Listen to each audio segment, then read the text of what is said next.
Chapter 25. For once, the soft warmth of Izaroa cuddling against his side added to Colin's discomfort, but also alleviated it, paradoxically.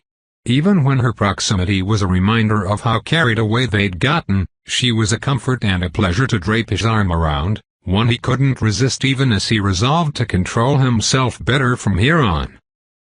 At least until they were safely back at their isolated mountain lair. He welcomed the distraction when their carriage crossed a wide plaza, across which there stretched the most curious spectacle. "What are they up to?" he asked aloud, craning his neck over Izaroa's head to observe a line of people stretched fully across the large square their carriage had just entered, her curls tickling him as she turned to look. "Bucket train, Lord," their driver said cheerily. This one was a much younger man, but he had mastered the upbeat and outgoing tour guide persona that seemed to be a local requirement for his profession. "That's for firefighting, that is." "But nothing's on fire," Colin said, mystified. The line of people, who to judge by their attire were a general cross-section of the city's working-class folks of all ages, genders, and professions, were indeed passing buckets which were getting filled from a large public fountain at one end of the line and splashed into a sewer grate at the other, while young adolescents apparently too small for water hauling instead ran the empty buckets back to the beginning. "They're just..." "Oh, aye, it's a drill, Lord. Most every weekend you'll find folk practicing somewhere, both out in the villages and by neighborhood here in town. Every community does at least once a season. Gotta be ready. Never know when there'll be a need, aye. And when there is, you can't have well-meaning folk not knowing how they can pitch in. No crisis is so bad confusion can't make it worse, see?" "Very true," Izaroa agreed. "Do they not do this in the south?" the driver inquired, glancing back over his shoulder at them. "I guess you folk have less reason to worry about stuff bursting into flames, eh?" "Ah. Well, firefighting is a profession in Rivak, actually. There are dedicated people who do it. Plus a system of alarm bells to summon them at need. Also, there are building codes that limit how structures can be made, and how close together they are, to impede the spread of fires. Also how flammable materials can be stored, in fact." "Aye, that's what I hear," the lad said brightly. "Rivak is a nation with lots of laws, that's what they say. Some folk talk about it like they'd be afraid to live somewhere so oppressive, but that sounds like sour grapes tea single quote Emmy. I reckon it sounds very organized, and clean. I'd love to see that someday. Plus, sounds like your dragon's a lot better company than ours, eh?" "I'm sure she would be honored to hear you say so," Colin said solemnly. Izaroa emitted the tiniest huff of amusement and cuddled in closer. "Oh, is that a steamworks? This is the metalworking district we are now passing into, Lord. But by happenstance, no, all the smokestacks you'll see beyond it are attached to smithies and factories of one kind or another, but that one is a temple of Makan. Most of those hereabouts pray to him, so naturally the temple gets pride of place, eh?" Colin would definitely not have taken it for a temple had he not been told, but then he knew almost nothing about local religion.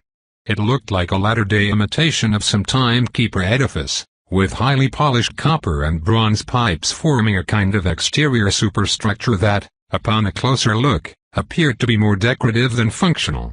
Between them he glimpsed endlessly turning gears of inscrutable purpose, or possibly none, if they truly were decorative. Makan was a god of craftsmanship, that much he did recall from his education back home. It was just the details of Makanite practice that were obscure to him. "Those are the first muskets I've seen here," he commented, studying the uniformed men and women patrolling the temple's metal facade. "And on temple guardians? Interesting, even the city gate guards didn't have those. I wonder who they're planning to shoot."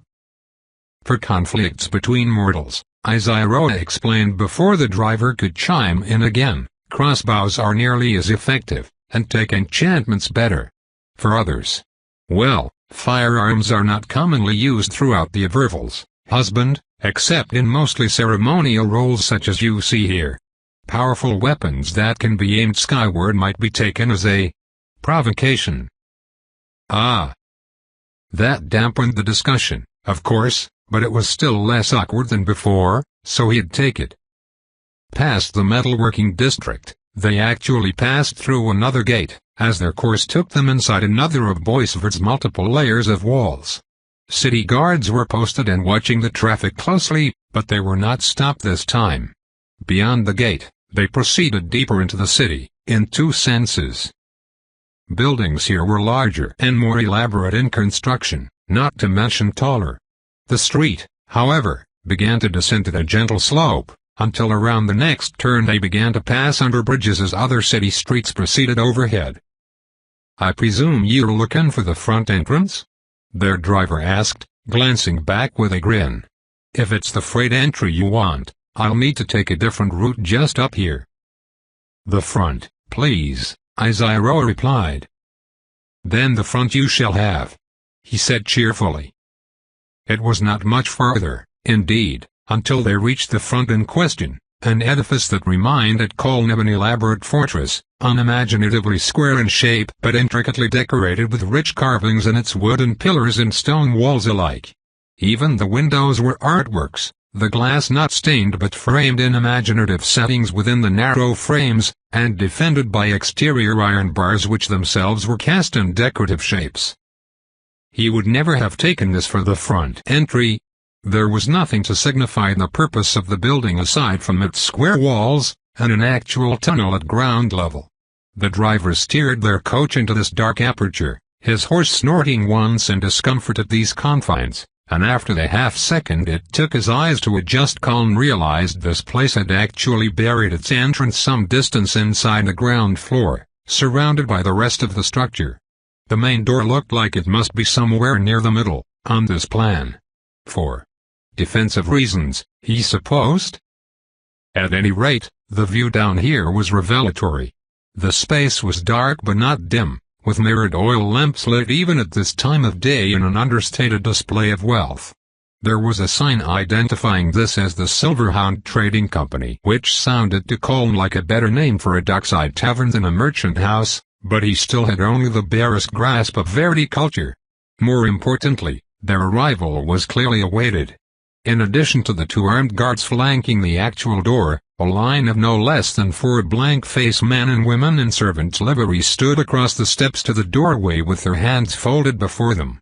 In front of them waited a man in his middle years, immensely dignified of bearing and far more expensively dressed. As one, all 5 bowed deeply as the carriage pulled to a stop, both guards saluting. Colin suddenly had an ominous feeling about this. "Lady Roa," said the well-dressed man with a distinctive kind of understated effusiveness common to those whose living came from handling wealthy individuals, as he gallantly and unnecessarily helped her down from the carriage while Colin paid the driver. "There are not words to express my delight at having you visit us again, which is fortunate, as I recall you don't care for long flattery. Welcome back to our humble house." "Gracious as always, Master Champion," she replied, smiling at him and then turning to take Colin's hand as he stepped down from the carriage. "May I present my husband, Arkansas Colin?" "Colin, Champion is the master of this trading company, and a most agreeable and beneficial business partner." "Ah. What an honor, my lord. Truly, you are the most fortunate of men." "I never tire of people telling me that, having no idea just how right they are," Colin replied with a breezy smile to cover his deepening concern. "The master of the whole company? Just out here waiting, with a whole entourage. It is a pleasure to make your acquaintance, sir. My wife's endorsement is all the recommendation I could possibly require." "You are much too kind to say so, my lord, but in the spirit of hospitality I will not demur. Alas that I could not be the first, but however belatedly, welcome to Boisvord, my lady, my lord. Now, let us not stand out here in the gloom. Please, do come in." He bowed, turning to gesture them forward, and like a trained dancing troupe the servants neatly rearranged themselves into a short alley and then bowed nearly double, so that in order to reach the door the visitors would have to pass between their lowered heads. This was a downright uncomfortable degree of obeisance by Rita standards, but Izaroa was too poised to look troubled, and Colin did his best to emulate her. She took his hand and they followed Champion into the entry hall of the trading company. They were followed in turn by the line of servants, and then by the 2 door guards. So they weren't actually posted to guard the door, but had been brought out to greet them? Colin's unease was growing deeper by the second. How had they been anticipated? Their presence in this city was supposed to be discreet. I regret that our hospitality is no match for that of the Renaissance. One must always respect the skills of specialists, but nonetheless I would not dream of depriving you of any comfort, Lady Roa and Lord Arkansas Colin. Please do make yourselves at home, and partake of refreshments if you like. Champion gestured, and 2 further servants had materialized bearing trays of tea and pastries, while yet another ghosted up behind them carrying a bottle of wine. Or, if you would prefer, we can proceed directly to business. I know Madame Virgil has been positively champing at the bit to show you our current collection, my lady. It seems this has been a particularly rewarding year for the local adventuring guilds. The Silverhound has acquired a number of absolutely fascinating treasures for your perusal. Another woman, a good decade younger than Champion but no less finely dressed, had appeared through a side door and now bowed deeply toward them. How delightful, Izaroa said with a benign smile. I can never resist browsing a collection, as you doubtless remember. However, I fear this will be a somewhat unconventional visit, relative to our previous dealings. Ah, so? Champion looked diffidently intrigued, inclining his head toward her. And how may the company be of assistance to you, my lady? We have come to make a long-term business arrangement, she said, gently squeezing Colin's fingers. One of a rather prosaic nature, even mundane. But one which must be administered with absolute discretion. By all means. If discretion is what you require, my lady and lord, then the company shall guarantee it. He made a short, sharp hand gesture at waist level while emphasizing the word discretion, and as if it had been an incantation, all the servants and guards in the room immediately glided away as swiftly and silently as the ghostly soldiers Colin had summoned back at the lair. Madame Virgil bowed and actually backed up, disappearing through the curtains shrouding the doorway behind her. If you will accompany me, I shall conduct you to a suitable chamber in which to conduct such discussions. I fear it is a bit of a walk from here. You know how we Verdi are about our security measures. No, Colin did not know that, but he nonetheless put on a polite smile and inclined his head courteously. It is no imposition, good sir. I assure you, we enjoy walking. A minor price indeed to pay for the quality of security the Silverhound is capable of providing, Izaroa agreed. Splendid. Just this way, then, if you please. He wasn't kidding. The journey not only took them along several long hallways, but down multiple descending staircases in an obscure pattern that Colin began to suspect was designed specifically to obscure their route and get them lost. They were going well below ground level, that much he could tell. It was just as well, though, as he very much needed the opportunity this prolonged walk provided. Immediately he reached within himself for the well of power there, calling back to mind the spells Izaroa had used the night before. Just as immediately, he discovered this was not going to work. Colin could sense her essence and her power as she walked alongside him. He could recall clearly the sensation of the craft she had worked. But he couldn't do it himself. The attempt was like trying to move his tail, a limb he simply did not possess. All his new powers truly were dependent on dragons to work.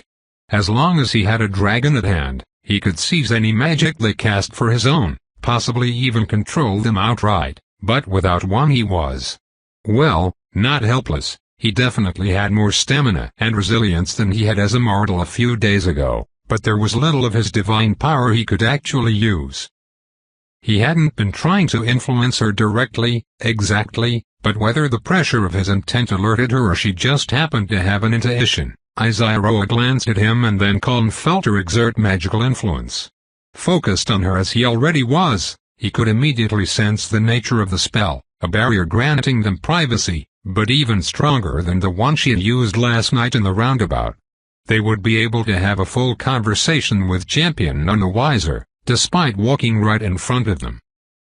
"Something troubles you, husband?" "How exactly did they know we'd be coming?" Colin asked, instinctively lowering his voice despite knowing it didn't matter, thanks to her magic. This whole trip was an impulse unnoticed.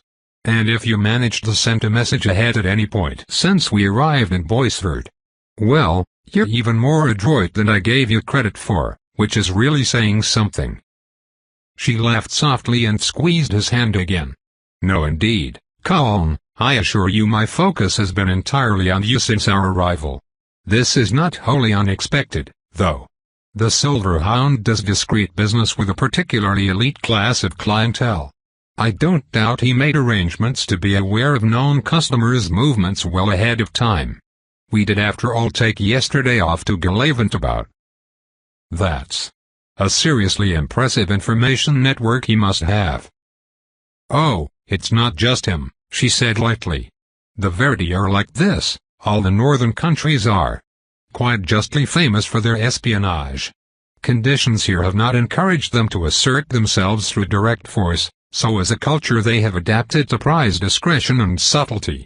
Boisford undoubtedly has a spy network that would befit a far more powerful country in the more peaceful lands to the south, and private institutions such as the bigger merchant and adventurer guilds have espionage capability comparable to a similarly small nation in our part of the world.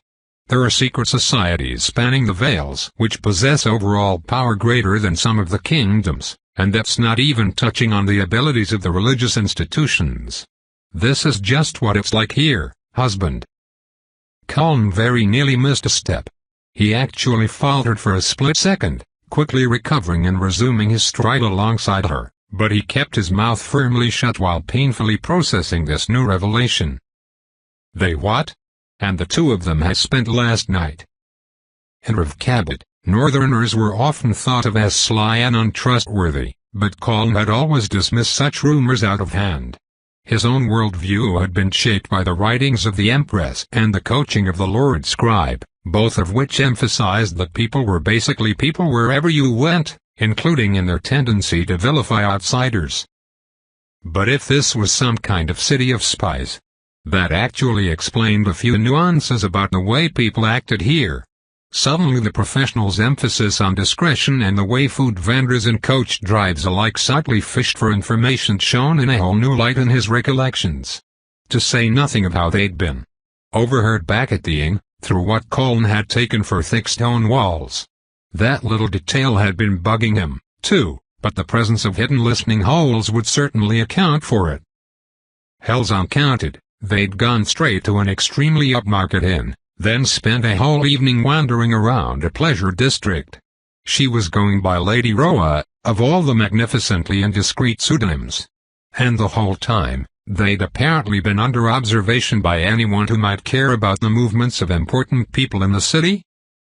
Suddenly it wasn't a question of whether anyone in Boisford knew who Lady Roa truly was, but how many, and what they might do with that information.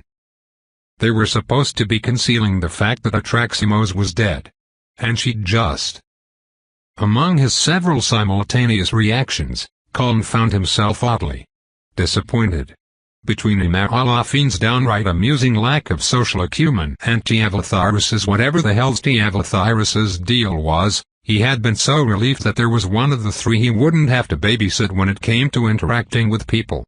And then she had done this? Just blithely, knowingly walked them into this without giving him a word of warning. He almost couldn't process this, couldn't reconcile such bullheaded recklessness with what he knew of his Empress.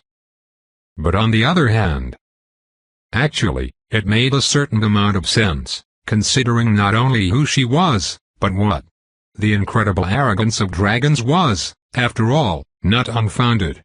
Upon consideration, he could well believe she was accustomed to moving through the city on her own private business and ignoring whatever ripples her passage might create. If her presence was discovered, what would that matter to her? It wasn't as if anyone or anything here was a physical threat to her. Even trying to interfere with the dragon's business was likely to result in catastrophic collateral damage and little else. No, it was in the interests of the local powers to keep her presence secret. Some, like the Renaissance and the Silverhound, might be able to profit from her. Everyone else stood only to lose if the dragon walking among them were discovered. It still, he privately felt, reflected rather poorly on her that she had fallen back on this habit without considering the particular needs of their present situation. But, Colin reminded himself, it was a given that she understood many things he did not, about most subjects, and it would be wisest for him to withhold judgment until he knew the full scope of her thoughts on the matter. What was important now was that they undoubtedly had eyes constantly on them. If this trading company had seen her coming so early, it was a given that the local government had. And? Who else? The local temples? Secret societies, what even were those? Colin began to wonder whether he could persuade Izaroa to depart Boisford immediately after their business here, without spending another night at the Renaissance. He suddenly had an itch between his shoulder blades that he suspected even her loving attentions wouldn't scratch. Their hike through the bowels of the Silverhound Company was long enough to give him ample time to chew on these alarming thoughts, but at least it came to a conclusion before he could work himself into a state of proper stress. Champion brought them to a dim, turquoise hallway which looked like it belonged in a prison, opened a heavy wooden door that looked likewise, and ushered them politely into a room which was utterly incongruous with its surroundings. The office was small but not cramped, brightly lit, and decorated as lavishly as anything at the Renaissance. The guildmaster diffidently guided them into exceedingly comfortable chairs upholstered in rich green velvet positioned in front of a desk, then seated himself behind it. Folding his hands atop its surface, he leaned forward and gave them a polite smile which betrayed nothing of his thoughts. "And here we are. My earnest thanks for your consideration, my lady and lord. Now then, what can I and my humble trading company do for you?" Colin wondered how many peepholes there were in this room. Chapter 26. It was far from Colin's best performance. He was still slightly rattled by Izaroa's casual revelation about verticulture and why they should absolutely not have been carrying on as they had been on this trip, and particularly about the fact that she hadn't so much as mentioned any of this to him before they entered the city. That portended either a disregard on her part for his perspective and ability to contribute, or a large gap in her own competence. Colin was not sure which option troubled him more, and that kept him on edge through the ensuing conversation. Fortunately, he was called upon to contribute little in this case. Once they were seated, Izaroa laid out their expected needs, and Mr. Champion simply nodded, expression open but inscrutable. If he had any opinions at all about a rich client who apparently had only bought antiquities and artifacts up to now requesting a regular delivery of sufficient food to keep one person, made in the utmost secrecy, they went nowhere near his face. Colin admired the professionalism, but mostly he was occupied with his thoughts, smiling and nodding when Izaroa turned to him but finding no cause to intervene. So in the end, she set him up with a generous supply of a mix of local and Riva staples, while he mostly pondered whether she was working some angle he didn't know, or had just kicked off some new mess, though in arrogant disregard of consequences. "Fresh produce and meat is preferable," she clarified, "as we have ample means of preservation." Right? She doubtless knew the magic to do that.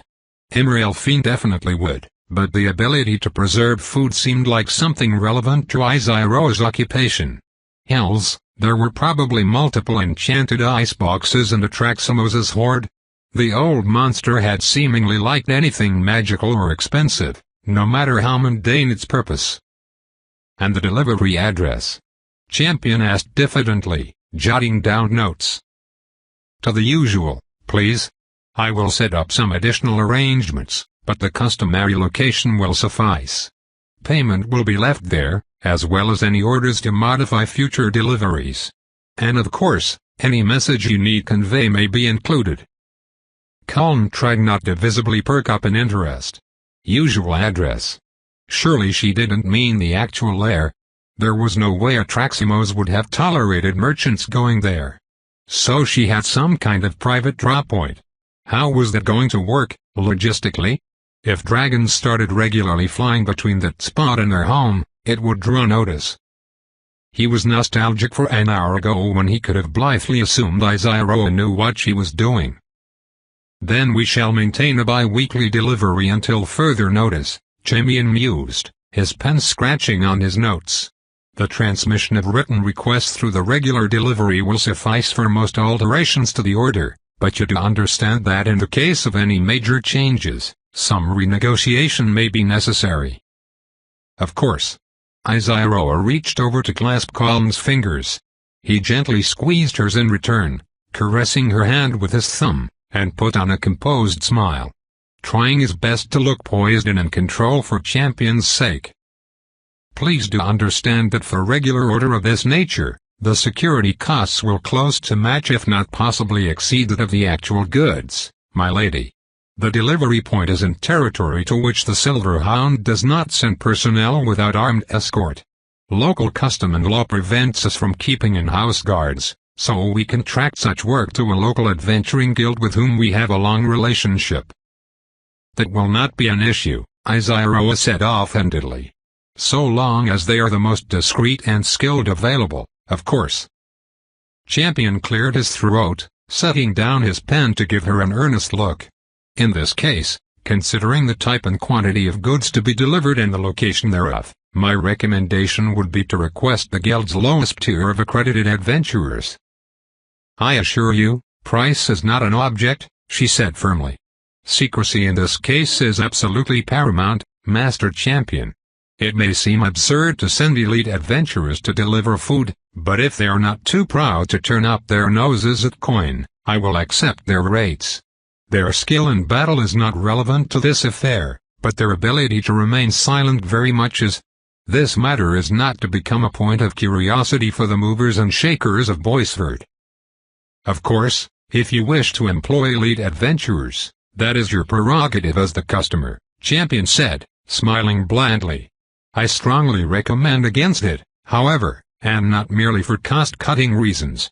I am indeed thinking of your need for discretion, my lady and lord.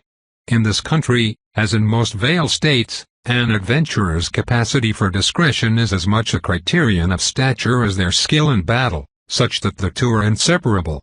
To employ the most discreet and trustworthy guild guards does mean to employ the most powerful, and this is precisely why adventurers are almost never employed to carry out secretive business. Those of such rank and strength are closely watched. If any such begin to be sent to conduct regular deliveries of foodstuffs to a miscellaneous spot deep in the forest, that in and of itself will draw the attention of curious parties whose attention you may not wish. Lower-end adventurers carrying out such a mundane duty will be ignored. I see, she mused, narrowing her eyes. We thank you for that clarification, Mr. Champion, Colin said, gently squeezing her fingers. That is just the sort of cultural nuance that would not have occurred to us unassisted. Your recommendation makes perfect sense to me, and I believe we shall abide by it. He gave Izaroa his most bland but pointed sidelong look, and she, with a slight smile, inclined her head graciously. Indeed, husband, it does not do to disregard the counsel of skilled professionals. Those arrangements will suffice, then, Master Champion. Wonderful. The merchant said, smiling broadly and gathering the 3 papers upon which he had been alternately writing into a neat pile, tapping their edges straight against the desktop. Then, before we proceed to the banality of coin-changing hands, dare I hope that you might indulge in your more customary reason for visiting us before departing? Madame Virtual would be absolutely crushed if deprived of the chance to confer with her most discerning client.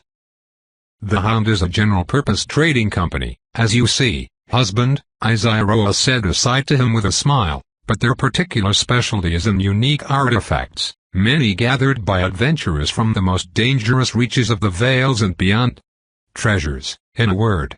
I know we came here on specific business, but if you might be willing to indulge me? It's the cutest thing, he murmured, raising her hand to his lips and duking his head so he could gaze warmly up at her through his lashes. How you raise the question of me indulging you as if there were the slightest chance that I wouldn't.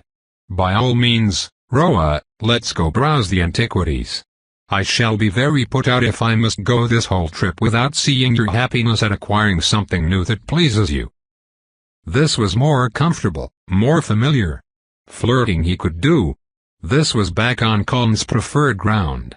The revelation that he was apparently surrounded every moment in this city by schemes and skullduggery was like an itch between his shoulder blades, like a huge spider which had vanished in the second he took his eyes off it. Scheming was not one of his aptitudes. His merest brush with it and habit had resulted in him summarily consigned to death row on imaginary pretenses. Now, his lovely bride beamed at him with delight, and Mr. Champion chuckled from behind his desk. "Ah, my lord, I begin to see it is not you alone who are fortunate in marriage. By your leave, then, let us return above, and delay the lady's hobby not a moment longer." Colm took Madame Virtual for some kind of historian or curator. She had that aspect, but also that of an upper-class saleswoman who knew how to pitch her products with authority and taste and not sound desperate. Back on an upper floor of the Silverhound's headquarters, he found himself touring an area that was indeed set up more like a museum than a merchant house. In fact, it reminded him pointedly of the personal style of Atraximo's the Dread's chambers. Obviously he kept that observation to himself. While Isaiah was introduced in detail to an eclectic variety of rare, mostly ancient, often highly magical and uniformly expensive artifacts, Colm let himself slow, paying more attention to her than to the objects on display. This was a new side of her, to him, focused, intent, and far more analytical than warm. She was not brusque with Madame Virtual, but asked pointed questions and showed every sign of genuine interest in every piece of armor or statuary or literature or everything else which was laid before her. He didn't feel exactly excluded, but had started to feel a bit superfluous, and so had gradually fallen back, letting Isaiah and Virtual proceed down the rows of display cases. It was pleasing, in a way, just to watch her from a distance. This chamber, though less private than the tiny office down in the sub-basement, appeared no less secure. They were not alone in here, for one. Despite Champion's assertion that merchant guilds weren't allowed their own guards and the fact that no one else here carried a visible weapon, Colm could not mistake the other people present for anything but security. They were as well dressed as Champion and Virtual, but also powerfully built, and loitering near the room's two doors, and along its barred windows. Loitering discreetly, but unmistakably watching himself and Isaiah. Well, fair enough. The wealth on display in this chamber would be enough to tempt almost anyone. It was still surreal to Colm that he had enough money to buy this whole place outright without haggling. In fact, just what he was carrying in his bag of holding would probably cover most of the artifacts on display here. That thought gave him a flash of inspiration. Noting that Isaiah was distracted examining a matching sword and dagger set while Madame Virtual explained its history, he drifted back toward the door through which they had entered. Immediately both of the discreet guards fixed their attention upon him, but Colm ignored them. Instead he stepped up next to Mr. Champion, who despite being the alleged head of this company had remained silently nearby to watch Lady Roa shop, which itself told Colm something about how much she usually spent here. The merchant greeted him with a bland smile, which Colm returned, then positioned himself as close as decorum allowed and spoke in a soft murmur. "I wonder if I might impose upon your expertise, sir." "But of course, my lord," Champion replied in the same low tone. "Do consider me at your disposal. You have done business with my lady wife in the past, and must thus be familiar with her previous purchases. I would like you to lend me some of this perspective, if you would." "Ah."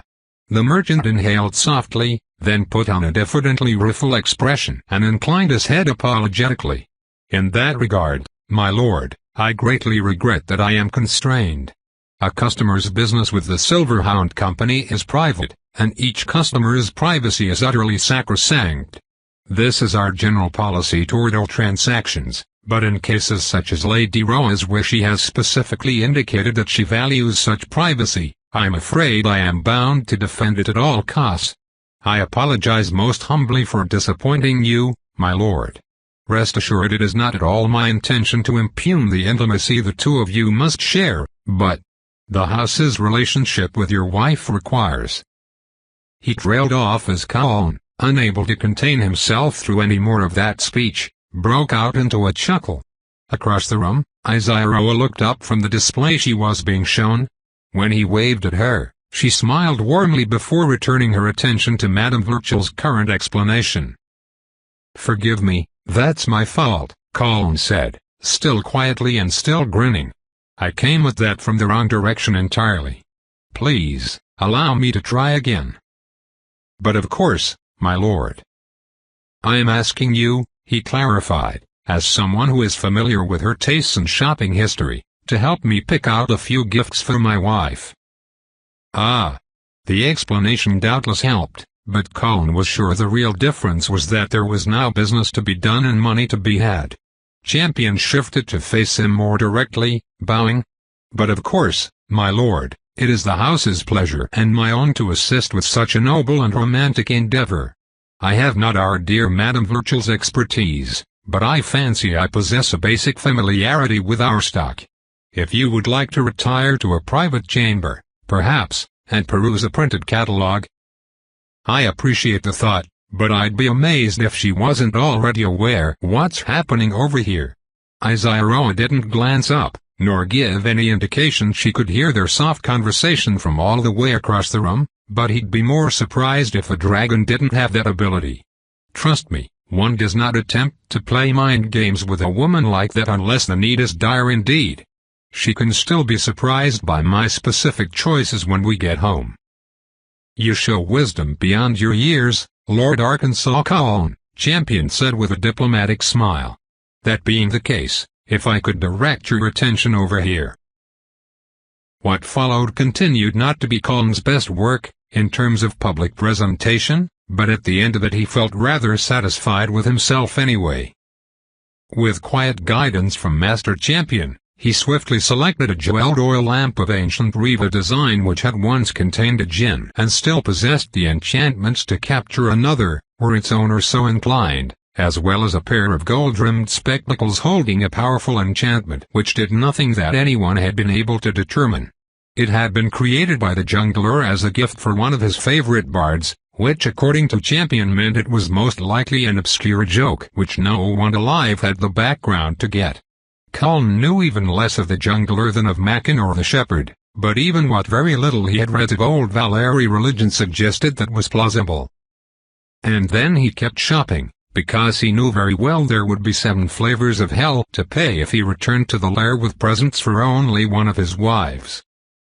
For Imalafine he bought a set of personal journals of the Courtmage of the last Valeri dynasty, which contained among other things a first-hand account of the arrival of Atraximos and the Empire's fall, and then, to add a lighter mood, a crystal jar laden with preservation enchantments which was full of a golden wine in which swirled candid pixie wings, a favorite beverage in an elven nation which had perished before even the ancient wedding cake she had tried to feed him. For Tevathyris, Colin acquired a very rare printing of poems written by Zu the Unconquerable, one of the greatest warrior kings who had ever lived upon her home continent. It was rare because the poetry was notoriously terrible and Zu's descendants had gathered up and destroyed every copy they could for the sake of his legacy. He also bought a spear, a remarkably plain shaft of wood with a chipped obsidian head, layered with enchantments which did nothing but protect it from physical damage. Its value was in its long history, as it had traveled across the world, in and out of multiple heroic sagas, and been used to slay among other foes no less than 3 dragons.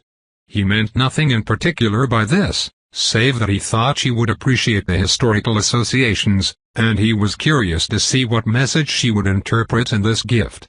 At this point Colin was so desperate to get a better handle on Tevathyris's enigmatic personality that he was willing to risk annoying her in the process. His poor showing came at the end, when Champion quoted him a price and Colin reached into his bag and began counting coins. Without so much as blinking, much less haggling, even though he was well aware the merchant had made an opening offer he'd expected to be bargained down significantly, and though the sum in question was absolutely dizzying. He could have bought Actra's family villa right out from under her clan for the amount of money he casually handed over for this collection of trinkets, and it was just barely a diminishment of the amount of coin he had on hand, and not even a dent in what was back in the hoard. Colin did this while looking Champion in the eye and showing no reaction, even though his instant acquiescence brought the first expression of open surprise he'd yet seen to the man's face. Without doubt, this left the merchant thinking he was some easily fleeced rube, but so be it. Colin was under no illusions that he could have put up much of a fight at the bargaining table anyway. Much more importantly, he was in a hurry to get this done and get out of there. Both out of the trading guild, once Izaroa was done with her own shopping, and out of the city entirely. He very much feared they'd overstay their welcome already. And so, less than an hour later, he was strolling hand in hand with his wife along the sidewalk of Boisvert's mercantile district. She was even more visibly pleased with herself than previously, having undoubtedly made out like a bandit from her own trades. He suspected that was part of why she'd wanted to walk for a while instead of immediately seeking another carriage. Colin had significantly less coin in his bag, compensated by the presence of a handful of unfathomably precious treasures, and the bemused reflection of just how strange his life had gotten. By your will, Great One. The neighborhood was expensive and dignified, less noisy than the market or entertainment streets they had visited, but it was still a public street in a large city and voices were all around them. That one, though, came from behind, very close. It wasn't just that which made Colin immediately understand who was being addressed. Perhaps he was a little paranoid ever since the revelation in the Merchant Guild. But then perhaps not, as Izaroa obviously sensed the same. In unison, they turned to face the person who had approached them, Izaroa silently activating another attention-deflecting spell to warn them against any further incursion into whatever this was. The speaker was a strikingly pretty young woman, at least to Colin's eyes, though he still had little idea what they liked in this culture. By Reva perceptions at least, her narrow face with its deep-set eyes and soft outlines were a dead match for contemporary beauty standards, even though her pale complexion and straight brown hair would have been quite unconventional, to say nothing of her blue eyes. Though he didn't recognize her attire, he could tell at a glance it was religious garb. There were of course faiths with very unique practices out there, but most priesthoods had a similar aspect to their uniforms. She wore a robe of plain brown with white sleeves, and a kind of white stole draped about her shoulders and over her head. In her left hand the woman carried a shepherd's crook made of highly polished dark wood with a band of lacquered green just below the curved part, around which was fastened a small golden chain. "The shepherd greets you, and begs your mercy for her flock," the priestess said, her voice not quite trembling. In fact, Colin realized, it was all over her, that blend of careful composure and rigid tension he had personally experienced so often during his own last days in Cabot, and on some of his adventures since. Abject terror, held barely in check by discipline. "If it pleases you," she offers you this lamb in sacrifice. "If it will earn your favor, please spend my life as you see fit." Colin blinked twice, then turned to look at Izaroa, surprised to find open consternation upon her features before she smoothed them. He chanced a glance around. There seemed to be no other priests or guards or anything present to observe this, and Izaroa's magic was clearly keeping all other onlookers at bay. Or so it seemed, at least. Given what he'd recently learned about the Verdi as a culture, it was probably unwise to discount the possibility of hidden watchers. But that was another issue. They had more immediate concerns. "What a brave soul you are," Izaroa said after that startled pause. "Such diligence is above all praise.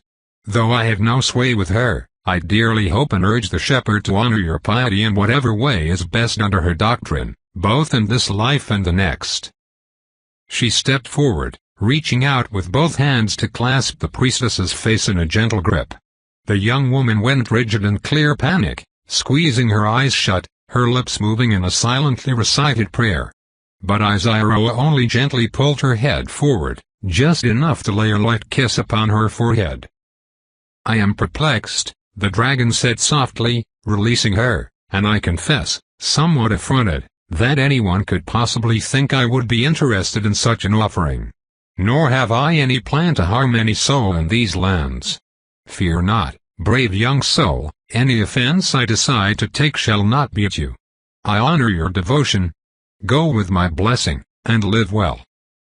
That seemed to entirely overcome the poor girl. She let out a strangled noise somewhere between a gasp and a sob, swaying on her feet for a second, and then crumpled to her knees right there on the sidewalk, clutching her crook for support. Colin reflexively stepped forward, reaching out to her, but Iroa caught his arm, and then his eyes. She shook her head, then jerked it pointedly up the street away from the trembling priestess. He took her meaning, of course, but it didn't feel right to just leave the woman like this. On the other hand, there were a lot of excellent reasons for them to absent themselves from this entire situation. Immediately. "What was that about?" he asked quietly as soon as they were a few paces distant, her magic still shielding them from any eavesdroppers. "I do not know," Iroa said, frowning deeply at the distance. "Never have I had an interaction like that in this city. Anywhere in this country, in any of the countries of the Vales, for that matter." "Well, she clearly knew who you are." "I should certainly hope not. It's clear she knew what I am, and if she was sent personally by Anassima the shepherd, that could explain it. I have masked my presence as best I can, but a god might well notice it anyway, particularly an overprotective one like that. But if anyone who knows who I am imagined I would be interested in a human sacrifice, I could very nearly take umbrage. I will simply have to hope for your indulgence if this is a silly question, but is human sacrifice an established practice?" "No," she said firmly, then immediately took his hand and squeezed gently in a silent apology before continuing in a more moderate tone. "Not here, not anywhere in the Evervales. There have been, and I suppose in some places might still be, dragons who have held sway over populations of mortals and have demanded such, but not here. Again, I apologize for the effrontery of asking, but in this case I feel I must." "You are sure?" "As sure as I reasonably can be, husband," she said, squeezing his fingers again and seeming to take no offense. "You will likely find this a macabre sort of reassurance, but upright bipeds are simply not good eating, Colin. The ratio of bone and offal to meat just isn't worth the effort of digesting, much less hunting them, and sapients have ways of fighting back that make the effort disproportionately costly. Very few large predators will go after people, except in unusual circumstances. Dragons who devour mortals do so because they find some sick satisfaction in reducing a thinking, feeling creature with a soul to nutrition. Even Atraximos never did that. He had no use for mortals whatsoever. Likewise the rest of us. I believe the idea would be as appalling to Tevathyris as to myself. Imaralafine is, to my knowledge, the only one of the family who has eaten anyone, and she's only done that to personally punish individuals who grievously offended her, not as some kind of power play. For a second there I nearly wondered just what the hells those kids have been up to, but upon even a moment's reflection, no, I don't believe that either. Fenorexa doesn't even like going outside. Her mother has to harangue her every time it's her turn to hunt. Vadarl, she has negative interest in lording over anyone. In fact, her desire to befriend mortals was a constant point of contention with her father, until he either finally beat it out of her or she learned to be subtle about it. And Vanimax. I will not say my son is without character flaws, but I at least understand what they are and would be astonished to find he has been demanding sacrifices. No, Colin, I have no idea what this was about. Imaralafine had done what? He pushed that forcibly aside to be dealt with later, and possibly never. It seemed like one of those subjects that couldn't possibly result in anything useful if he brought it up, and they had more urgent business. Then that leaves us with the present to deal with.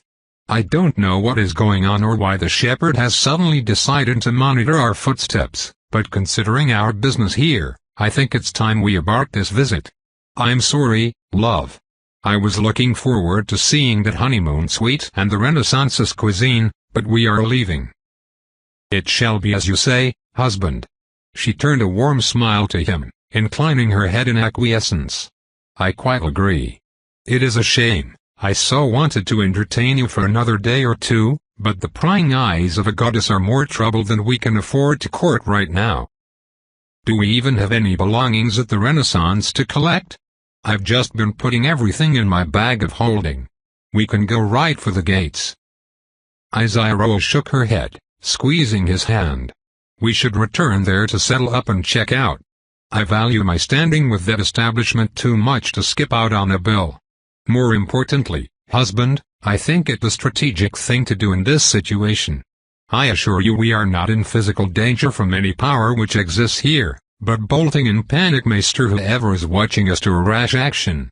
We should proceed with all decorum to settle our affairs at the hotel, and then depart the city directly but without haste."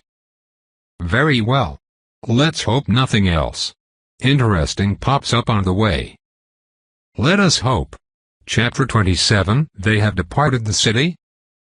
"As of an hour ago, Your Majesty," Clarence answered, seating himself at the conference table. "In precisely the manner I predicted. As such, there are as yet no further developments to report." "Very good, M. Clarence, thank you," Queen Henrietta von Holtzmann said, nodding. "For the sake of the others present, would you please summarize the situation?" "Of course, Your Majesty." The spymaster shifted his attention. This was an extremely abbreviated council, with the minimum possible ears and mouths given access to state secrets, but he still had to divide his stares of the two other individuals present. One refused to stay still. Princess Consort Etienne von Holtzmann sat beside her wife. She was present in her role as the commander of Boisvord's military and as usual wore an army uniform with none of her medals on display and only the thin silver circlet atop her short regulation haircut to signify her royal rank.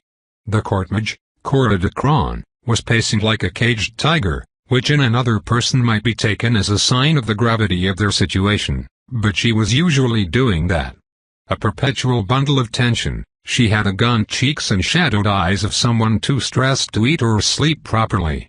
Henrietta was not unconcerned about an unstable image having access to the center of power, but Cora's work had never seemed to suffer from her perpetually taut disposition. "Some of this you will already know, but I will attempt to balance thoroughness with brevity," said Clarence, the kingdom's spymaster falling smoothly into the brisk delivery he used for such reports. "We were alerted yesterday afternoon to a visit by the dragon Isaroa, who arrived in the city on foot via the south gate, in human disguise. Courtmage de Cron was the first to identify her presence, as usual, but since she alerted me, I've had people shadowing her. On this trip, Empress Isaroa did what she has done on every previous visit, stayed at the Renaissance Hotel and visited the Silverhound Trading Company to buy antiquities. This was not a standard visit, however, and it was her other activities with which we are concerned. For the first time she was accompanied by another person, a human, male, apparently an ethnic Riva who has been identified only as Arkansas Colin. Isaroa introduced him to the concierge at the Renaissance as her husband.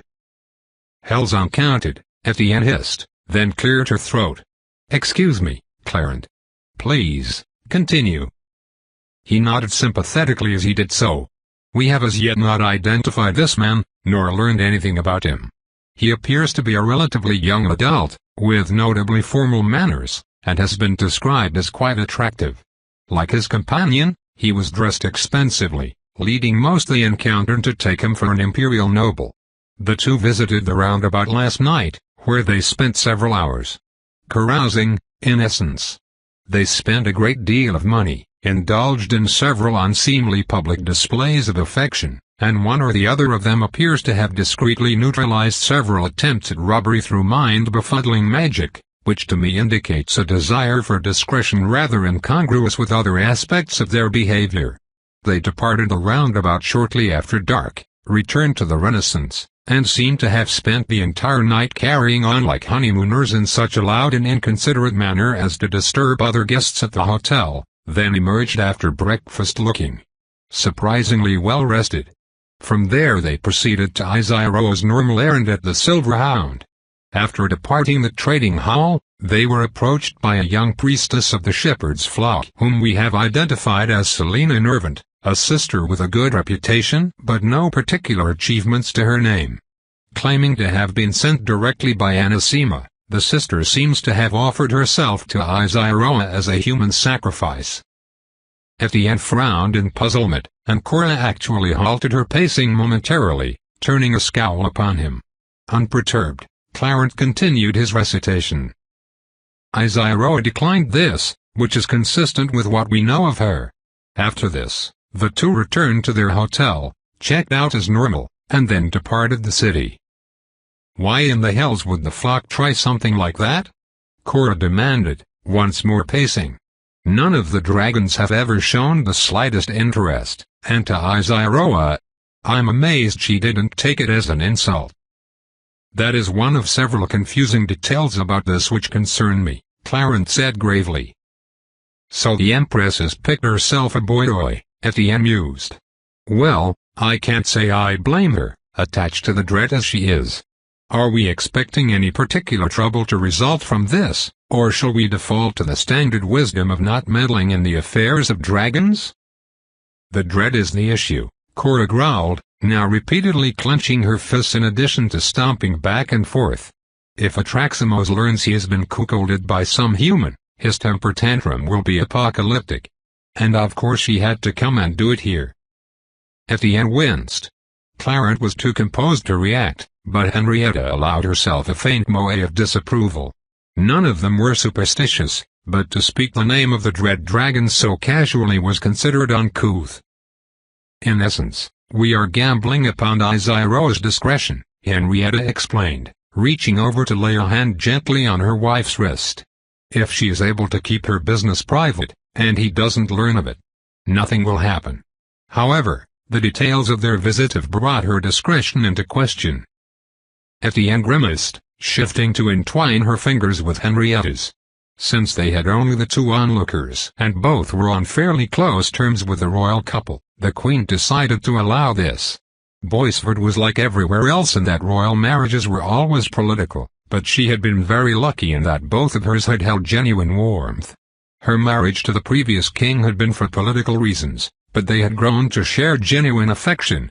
She had been devastated for more than political reasons at his untimely passing. Her second marriage was the reverse, a union based on affection, adopted because the politics of the situation happened to permit it. She did not want even to imagine how she might have fared these last few years without Etienne. All right, then. What do we know about this fellow? The princess consort inquired. That name, Arkansas Colin. If he's imperial nobility, does that prefix tell us anything? You'll have to forgive me, Rivak is far outside the matters my duties require me to consider, and I'm less familiar with their customs than I perhaps should be. The Empire has an upper class, as does any civilization, said Clarence, but they do not have nobility in the same sense we do. The Arkansas prefix is simply a naming convention. Centuries ago it was masculine, but the Golden Empress has deliberately de-emphasized gendered social roles and now it means almost nothing. Obviously, I have set inquiries in motion, but at this time we are very much in the dark about this chap. It is clear that the flock knows something we do not, said the Queen. And likely that the Silverhound does, as well. Have we the capacity to get these answers from them, Clarence? Some capacity, Your Majesty, but I cannot yet say how far it will extend. Both organizations span far more than Boisford. The flock, of course, must be handled with the utmost care. I fear all we can do in that case is ask politely for details, and if they decline to offer them, that will be that. I would recommend Your Majesty undertake this personally. The priesthood may take an overture from my agency. Amiss. Agreed, Henrietta said, nodding. I will see to it directly. The Silverhound is not a match for my people in terms of the keeping of secrets. The risk there is not that we cannot get information from them, but what the consequences might be. I can extract anything we might need from the local branch, but not prevent them from learning that I did so. That will rile not only the entire trading company, but the other merchant guilds, potentially the adventurer guilds to which they are connected, and almost certainly the societies. Never mind the economic consequences, its consequences are all we need to worry about, Cora said brusquely, still pacing. Everyone who learns we're investigating this will also investigate it. Every soul who learns Izyroa is herself a cuddle bug is another risk of it getting back to Atraximos. Surely the dread doesn't have friends in our capital. Etienne protested. No, and I can't say how likely it is, but he's neither deaf nor stupid. I am not a scryer or diviner by specialization, but I can lay a basic enough detection ward to notice when a dragon enters the city, disguised or no. Same works in reverse. Those damned creatures hoard magics the way they do everything else. They have countless potential ways of gathering information, and we have no idea what their capabilities are. Every loose lip is an additional chance of Atraximos taking notice and taking an interest, and then everyone dies. I have to conquer, Clarence said quietly. Utmost secrecy is paramount. The dread is brutal as a matter of course. Upon suffering such a personal humiliation his wrath will be devastating, and far more likely to be vented upon the place where it occurred than upon Izyroa. Henrietta permitted herself the indulgence of a small sigh. Then we cannot risk tipping our hand.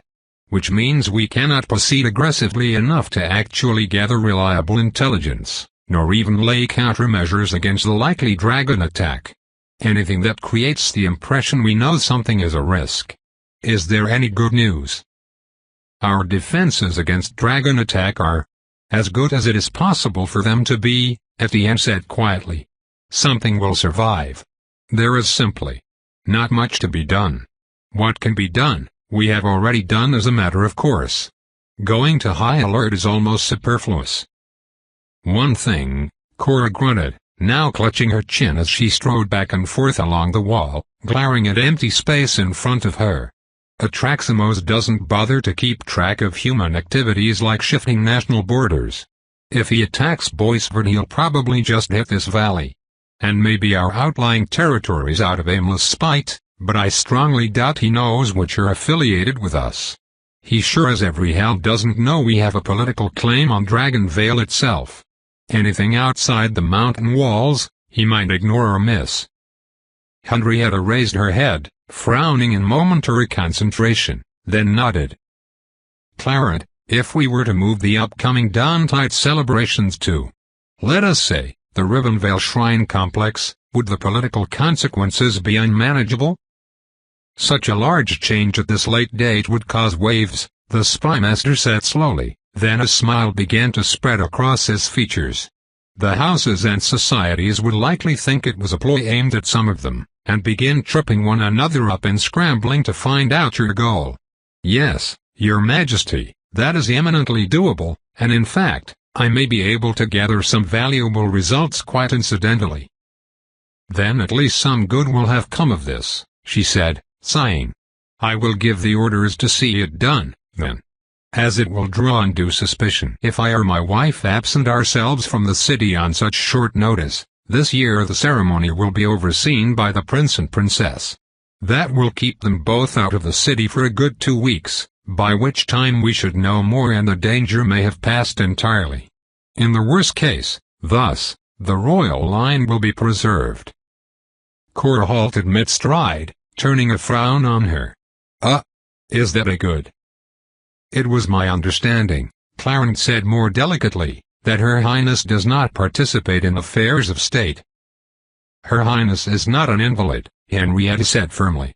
Yes, she has been excused from royal duties, but her duty to this family is to avoid becoming a casualty of dragon attack, and I will insist that she perform that one no matter how it discomfits her. Besides, the prince is quite capable of handling both the ceremony and his sister. We'll need to do something nice for him after making him do it, though, Etienne murmured. It is, at the very least, a plan. Henrietta stood, and everyone else did so as well. Let us be about it. We know not how little time we have. And how do you want to handle the societies? Madame Virgil asked, her tone fatalistic. It is too much to hope we'll be able to keep them out of this entirely. You know they will be positively slavering to make what they can of a development like this. It'll be the same delicate balance as always, Marie, Champion said wearily. Let them do their sniffing and snooping. We will not tempt their retaliation by trying to interfere. Up to a point. The privacy of a client is absolutely sacrosanct, and they know better than to disrespect it.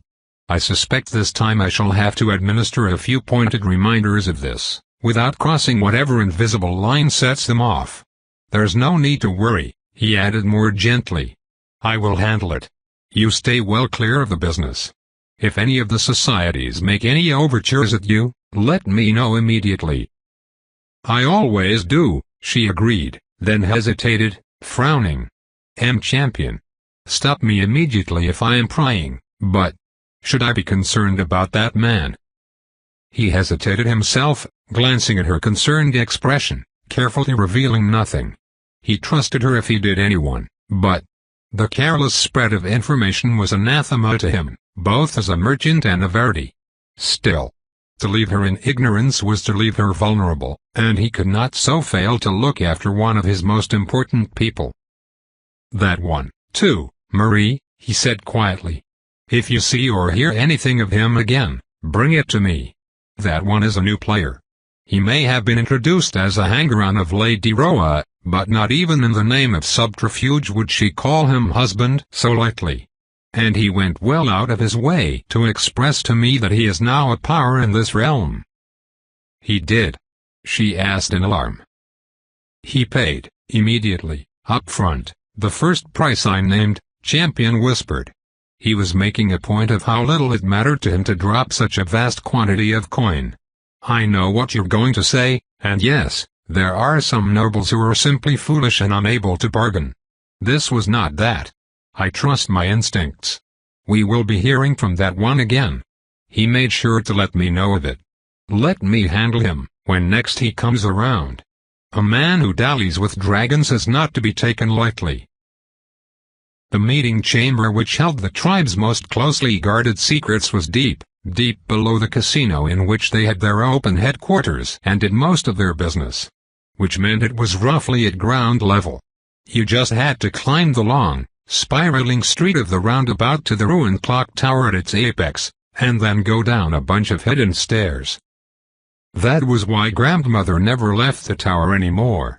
Bad enough she sometimes had to come down here. That was more than enough climbing for someone her age. Now, they had all gathered, the old stone chamber barely lit by smoky oil lamps, hung with fabric draperies to make it resemble the interior of one of their tents from the old country.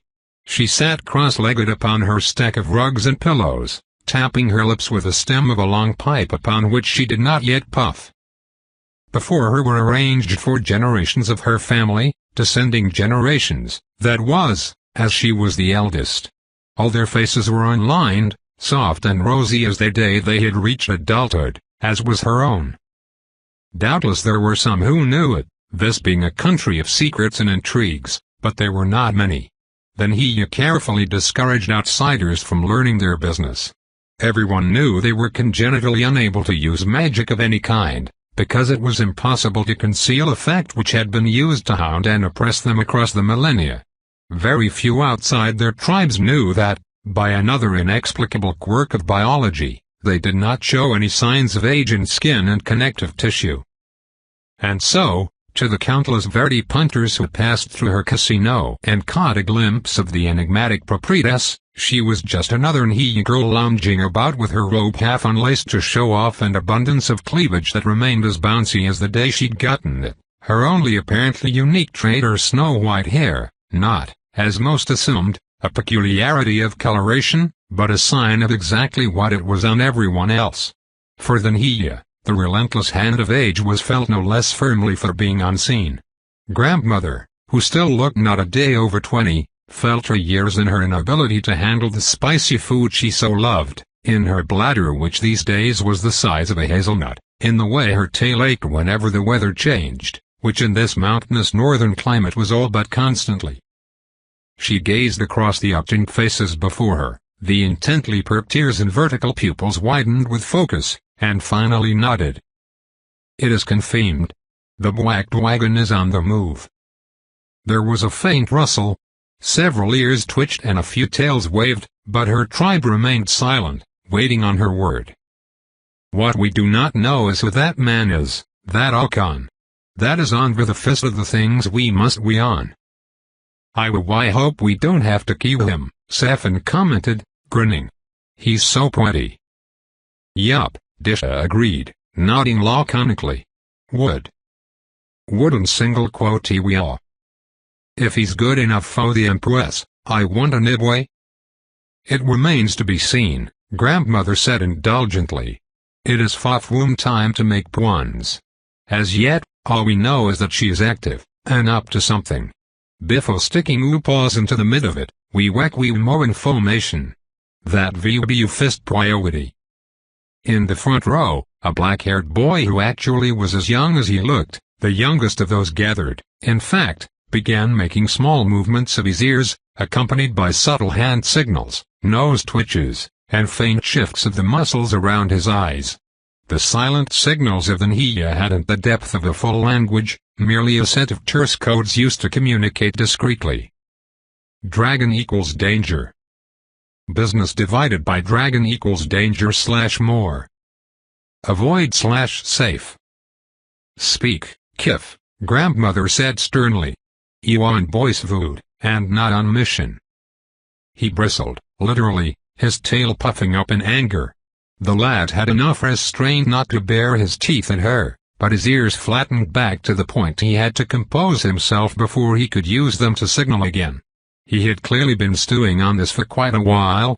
She knew him to be too gentle-mannered to blow up over such a mild rebuke. Human divided by language equals difficult equals stupid / sound. Human equals mock. Angry divided by tired divided by shame equals noise. Family divided by alone equals Nhia divided by signal equals better. Grandmother stared down at him, impassive. Silent. Letting the seconds tick on, until he lowered his ears and hunched in on himself, feeling the pressure. Finally, she brought the stem of her pipe to her lips and began to softly puff. Bubbles rose, one by one, to drift out over the heads of the assembled Nhia. Several of those heads turned to track these new floating targets. The Voodie, she finally said, implacably calm as ever, RP up of sequets and schemes. Thai wise I vui hu, etanu I watch fu. Thai minds oshop, wuab waited war connections that even the humans of the old count I would not. That we you in peace, and off we to move among Thai cities, is because they do not suspect we are worth watching. She paused to blow another bubble. What you practice is what you view to when pursued. You view thus practice human speech, so that when you are westud, you view show the Voodie a CY cat boy, and not a poised professional in control of his circumstances. A Voodie who sees usignas is another whisk that they view be recognized for what they are. And you know these facts, Kif. He lowered his head, tail falling limp and ears flattened sideways in mortification. Forgive me, grandmother you. Yes, I know. I'm just so. I wet frustration get the best of me.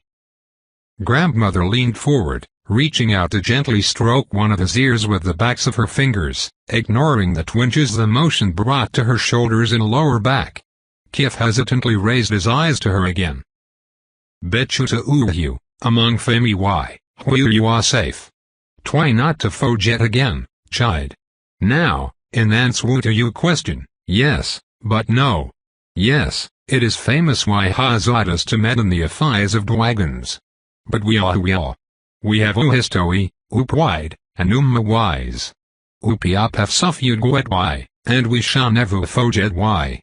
Then he you know who has wronged us and who had duped us, and we bow grudges and see whence until the moment comes to bewaste the ancient scars. She paused to puff a few more bubbles. In the back of the gathering, a young woman could apparently resist no longer. She lunged for a floating bubble, crashing into one of the tent walls and knocking over its support with a clatter, causing a huge pile of fabric to come loose and fall upon her. The other Nhia turned to give this sidelong looks, then turned back to grandmother, dutifully ignoring the miscreant. "And now," she continued quietly, "the black wagon is moving. Yes, it remains dangerous to twife with her, but whatever use she may be, so long as you plans wekwi you to sikawat among the motas with a mota companion, she is vanuabwe. We viwapsuv and we on before we act. It may be that yet again, it is best to remain siwan and let the moment pass us by. But it may also be that this, at long waste, be the moment of vindication."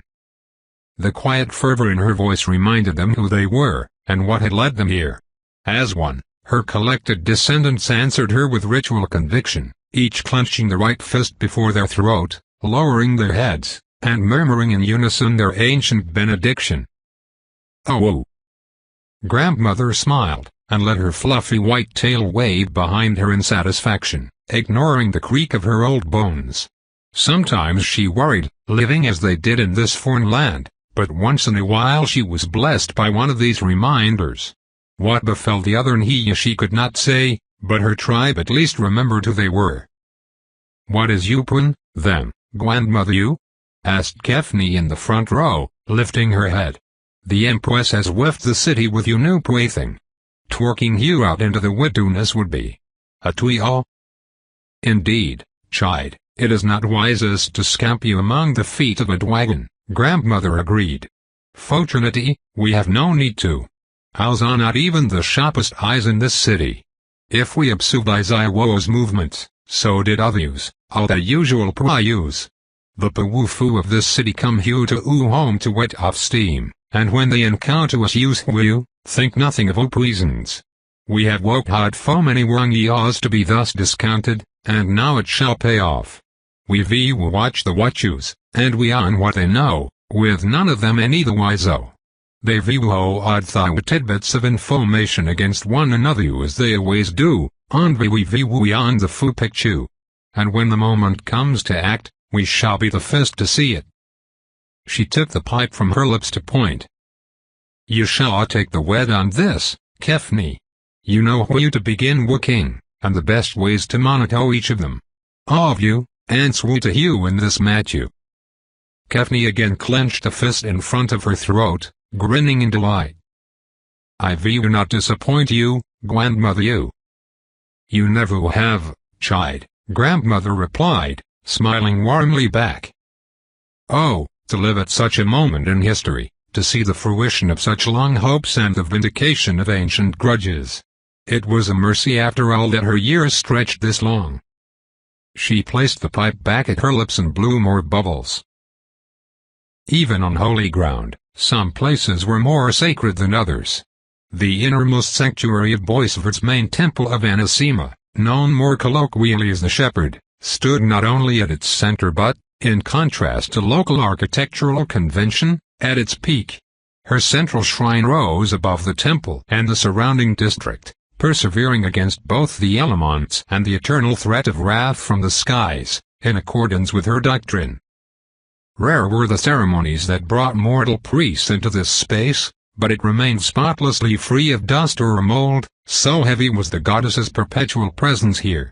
For all that, it was a surprisingly humble chamber, octagonal in shape, braced by slender columns, 7 of its walls comprised of towering windows which did not even have stained glass, the last being the door.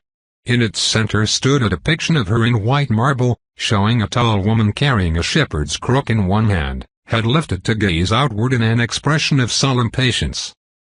In the silence of this holy of holies, the only movement was the incremental passage of the sun through the windows, and the ponderous rotation of shadows, those of columns and of the statue itself.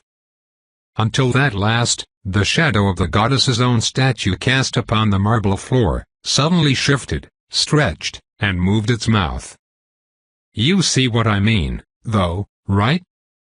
The goddess's own voice was very different, a sense of pressure upon the air, of resonance with the light itself, a sound that was not quite a sound and might not have been perceived by mortal ears, were any present. It is well that you were right. The consequences otherwise could have been grievous indeed. Even thus vindicated, I regret that I allowed you to persuade me into this. The loss of one of my innocent faithful would have been merely the beginning of the possible repercussions of so prodding at an ancient dragon. Oh, but what an absolute trooper that girl was!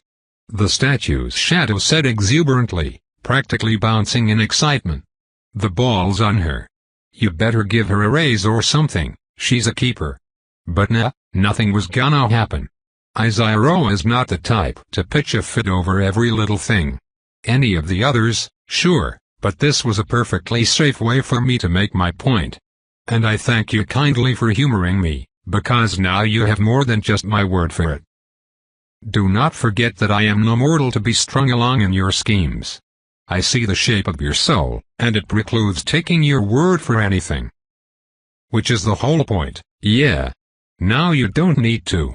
That's all this was about, darling, simple courtesy and reassurance. One of my little projects has regrettably spilled into your front yard. It would be downright uncivil if I didn't drop by and offer a solid demonstration that everything's under control. Is it? The lack of a brewing crisis is not the same as control, and, I would add, not even that much has been demonstrated to my satisfaction. Don't worry, I know my boy. Colin's a good kid. He'll do the right thing. He always does in the end. He just might need a little reminding what it is from time to time. He very rarely does the smart thing. But then, maybe you can appreciate those priorities. That's your whole deal, right? He, and you, are playing with forces none of us could hope to control. It is your own failure to learn from your failure to manage your own scheme that worries me most. Fine, you don't have to trust me. But I think you do have to have some faith in the goodness of people. Faith, yes. No matter how many times they disappoint me, I keep that faith. And I find it as its own reward. Even as I am not blind to the inevitability of further such disappointment. You and me both, sister. That's the job we signed up for, eh? Be mindful of the forces with which you trifle. Do not forget that your schemes have consequences for others beyond your interest. Act with care in my domain. Darling, it's the only way I know how.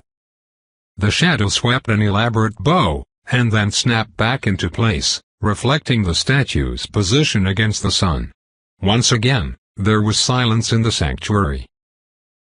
As dusk was falling and the family had retired indoors for their supper, a hulking shape materialized out of the nearby forest. Sniffing the air, and drawing closer with plodding steps to the wooden fence separating this farm from the wilderness beyond. Cordy burst out from where she'd been grazing behind the barn, charging right for it and braying at the top of her lungs. At the donkey's approach, the brown bear hesitated, drawing back in confusion. For a moment. Then she had come almost within reach, trotting back and forth behind the fence and snorting in furious aggression. Close enough it could see how much smaller she was. The bear rose up on its hind legs, looming above her, tall enough to see over the roof of the little cottage in the near distance. Fearless, Cordy reared up herself, braying and slashing at the air with her hooves. With a snort, the beast took a lumbering step forward, reaching out toward her. One of its paws passed over the fence, into the territory of a farm whose owner had recently received a certain blessing from a stranger met in passing. Her intent slammed down upon it. Though nothing changed, physically, the bear's world was thrown into chaos as its hostile intentions made it the recipient of a very personal message. Titanic bone wings darkened the sky. The golden eyes of the ultimate apex predator fixed upon it, silently conveying a single thought. This place is protected. The beast toppled over backward in panic, scrambling awkwardly to get back to its feet and running back into the forest with such haste it kept crashing into trees in its desperate fervor to put as much space between itself and the farm as possible. Left behind, the donkey reared up again, braying proudly in her victory, and behind her, the farmhouse door opened and old Marcel himself stepped out, clutching a shovel. "Cordy? What is it, old girl? What's amiss?" Head high, she turned and trotted back over to him to receive the head pat she fully expected for her service, and possibly even an apple. In one little part of the world, at least, all was still well. Tope continued.